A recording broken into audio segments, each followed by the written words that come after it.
वहीं कोलाबा विधानसभा से बीजेपी के उम्मीदवार और राज्य विधानसभा के स्पीकर राहुल नार्वेकर ने भरोसा जताया है कि महायुति इस साल दोगुने अंतर से सरकार बनाएगी।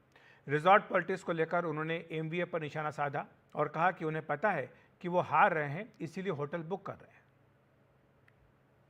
सर, महाविकास आघाड़ी की तरफ से तैयारियां की गई हैं, विधायकों को बचाने के लिए होटल बुकिंग की जा रही है। खबरें ये भी आ रही हैं कि भारतीय जनता पार्टी की तरफ से भी हेलीकॉप्टर और चार्टर्ड प्लेन जो है वो विधायकों को लाने के लिए बंदोबस्त किया गया है। कितनी सत्यता है सर इसमें?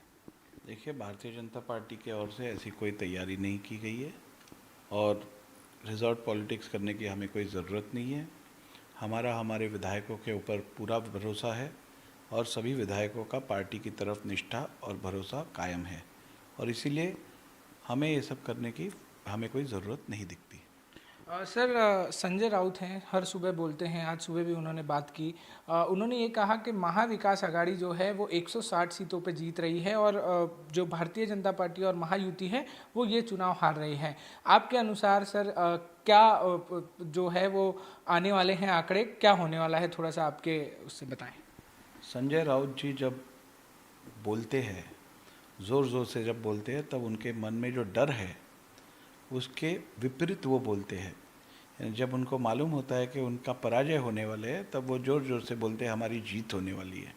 तो जब संजय राउत ऐसे बोलते हैं तो वो संकेत रहते हैं कि उनके विरोधियों की जीत होने वाली है और सत्य परिस्थिति वो भी जानते हैं और सत्य परिस्थिति ये ही है कि आज के आकलन के अनुसार युति बहुत आगे निकल चुकी है और निश्चित रूप से सरकार महाराष्ट्र में बनाएगी।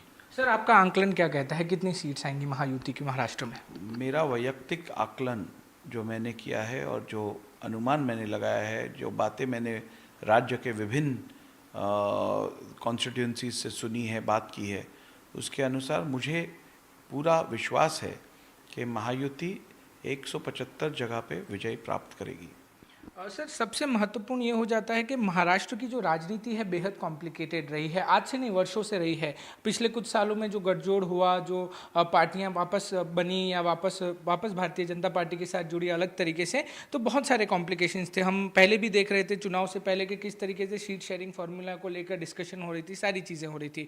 अब जब सीट शेयरिंग फार्मूला पूरी तरीके से ठीक हो गया, अब ये बात आ रही है कि सीएम कौन बनेगा। एक तरफ हम पुणे में देख रहे हैं, ये हम महायुति की बात कर रहे हैं कि अजीत दादा के पोस्टर लगे हुए हैं कि लोग चाहते हैं कि अजीत दादा जो हैं सहयोगी पार्टी के हैं आपके, वो सीएम बने। एक तरफ बावनकुले साहब है, वो कहते हैं कि वो व्यक्तिगत तौर पे चाहते हैं कि देवेंद्र फडणवीस बने।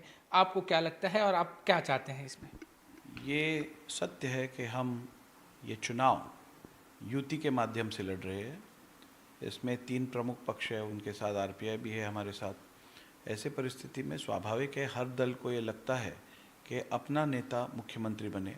हमें लगता है कि हमारे नेता मुख्यमंत्री बने, राष्ट्रवादी कांग्रेस पार्टी को लगता है उनके नेता मुख्यमंत्री बने, शिवसेना चाहती है कि उनके नेता मुख्यमंत्री बने। लेकिन ये हमारी निजी चाहत है, ये हमारी पर्सनल डिज़ायर विश है।